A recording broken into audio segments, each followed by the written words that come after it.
What is up, everyone? Keep in mind, and this is a reminder, that For Canon's Sake, my podcast will soon, and I mean very soon, be moving to a full-blown live show. So it'll be a live show. We'll be streaming it, of course, live. I'll still be reading super chats. They just won't be as sporadic. We'll do them in different segments. It's going to be a great time. We're still going to keep the similar layout where, yeah, we talk politics, but it's more about all of the other things, the social stuff, the art, the entertainment, and what have you, because I do have another podcast that will soon be launching on being libertarian that will be straight political. So be on the lookout for that. I will keep you guys updated on my community wall, on the YouTube. But today we have to discuss this piece of hot garbage that I have, and I can't even touch it. It's so hot garbage. But X Factor. I was actually excited when I heard that this was going to be making its return. Thought some of the X Factor comics in the past were decent. I've talked about them on this channel. And when it wasn't even just that it was coming back. It was that Leah Williams was the writer, and she did such a great job, or rather is doing such a great job with the Amazing Mary Jane. That book is awesome, and it's surprisingly awesome considering how good it is. So I'm thinking that she's going to come with it. X Factor is going to be back. We're getting a lot of X books nowadays. I was trying to give it time. You know, I talked about Powers of in the House of X, and I knew that because of that was essentially like a relaunch, rather, of the X-Men. I knew that it was going to be slow. Some books were going to be okay, some were going to be decent, and I kept giving it time. But the direction that even Hickman, the direction that some of them are going with the X-Men, it's not good, for lack of better terms. Not good. There are some solid books with, in between that have been released. Marauders. I've talked about how Marauders is one of my favorite books out right now. And even that, is like, it's getting a little shaky, but it's still one of Marvel's better books. X Factor, though, is this. How do I even start by saying how ridiculously stupid the plot is when you consider how the excuse for relaunching X Factor? So, North Star, which no problem with, right? No problem. I've talked about them wanting, actually using him as a character in some of the Marvel Cinematic Universe. But North Star says, oh crap, Aurora's twin sister's dead. That's literally the start of that's on the first couple of panels when you look at issue number 1 of X Factor. And so he's going around trying to figure out what happened to her, obviously, but more so trying to get them resurrected. And that's how this team gets built up, because the idea is that if for those that have not been following the X-Men now, they have the 5, in which basically they can recreate every single X-Man that exists. They have, printing of their minds and whatnot onto this egg that the five mutants can create. And then they, again, it's no consequence to dying right now. They can always bring you back. They, of course, have their little stipulations and trials, if you will, because they don't want duplicates out there and all of that.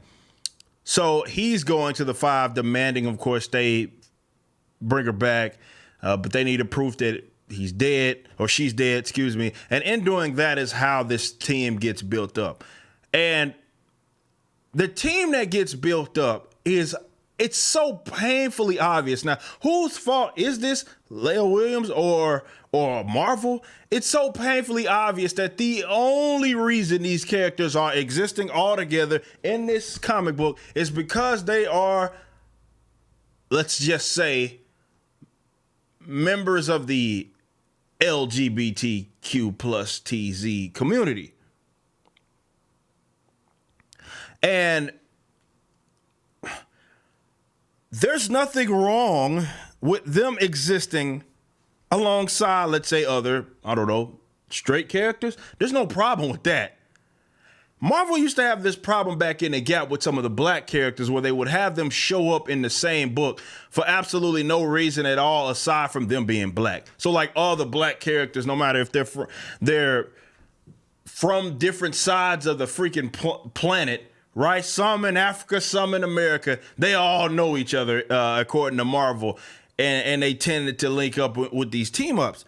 This is a similar thing, and the fact that they're using the X Factor brand to really do that was whatever. But the people that are members of this said team, North Star, he's gay. Daikon, bisexual. Prodigy, pissed me off. They made Prodigy bisexual. They canonized that, I think, 4 or 5 years ago. It wasn't that long ago that they did this, like 4, 5, 6 years ago. Let's say half a decade ago they did that, where they had him kissing up on some dude. So now he's bisexual, right? All of the characters that are for the most part involved, aside from maybe Polaris, which she might be bisexual now anyway, who knows? They're all, that's the only reason why they're there. And it's not even just that, right? That's one thing, like, that's kind of bizarre that all of these, the team that seemed to get built up here for the X Factor just happen to all be, let's say, for the most part, not straight. But that ain't just the problem. It's the fact that, well, as to be expected, they're beating you over the damn head with their sexuality. I'm talking issue 1, bro. And then they carried it on into issue 2, which is what's in my hand. Now, the first time they come on and get together, oh, so-and-so's bisexual, yada, yada, yada. They have Daikon, of course, being like this. He's like this gay. They go to this hotel to try to figure out what happened to Aurora, of course. And there's this, I guess the clerk there was gay, and he's trying to get information out of him and stuff like that. And it's just, I mean, when I say they beat you over the head with it, they beat you absolutely over the head about them being bosses. They keep mentioning the fact that their sexuality is not straight. Again, it's not anything generally they do with straight characters, but it goes to show that they don't know how to handle non-straight. They don't know how to handle what would generally be considered traditional characters. They have absolutely no idea how to use it. And they don't understand why those characters tend to last, whether especially the straight and white characters, is because they don't have that social ill to focus on. So everything has to be centered around the story. Not all of them are good. Of course, there's plenty of straight white characters that are utterly trash. And they fail. But what I'm saying is that generally those characters stick around. It's not just because they've been around for decades. That helps. But that's not generally what it is. It's the fact that when you take, let's say, a straight white character, there's nothing to fall back on from a social ill. You can't. There's nothing to say that, well, this person exists and is being marginalized or something. Like, they can't go that route. So they have to be as creative as possible when it comes to creating the characters. When it comes to black characters, when it comes to female characters, definitely nowadays, and certainly when it comes to the LGBTQ plus community characters, those characters they have to beat you over the head with their sexuality. They have to constantly remind you that they are bisexual, they are lesbian, they are whatever it is that they're gay, that is whatever it is that they are. And that's the only reason, let's make no mistake, in this book, that's the only reason why they're here. That's the only reason why they're here. It makes absolutely no sense for these guys to just link up like this on a team, and that just so happens. So it's not even like, obviously most of the characters, which is real life, most of the characters are not members, definitely X characters are not members of the LGBTQ community. Some of them are, not all of them.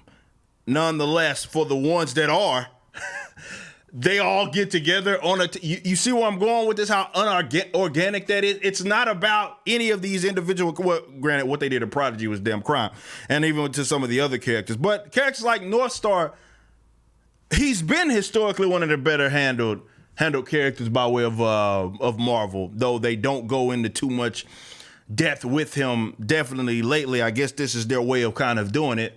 Nonetheless, this is by far the worst, going in a few issues in, the worst fucking book, the worst book, X-Men book that there is right now. This is it. I'm telling you right now. So if you would think, oh, X Factor's back, I should pick it up. Pass on that joint. Pass.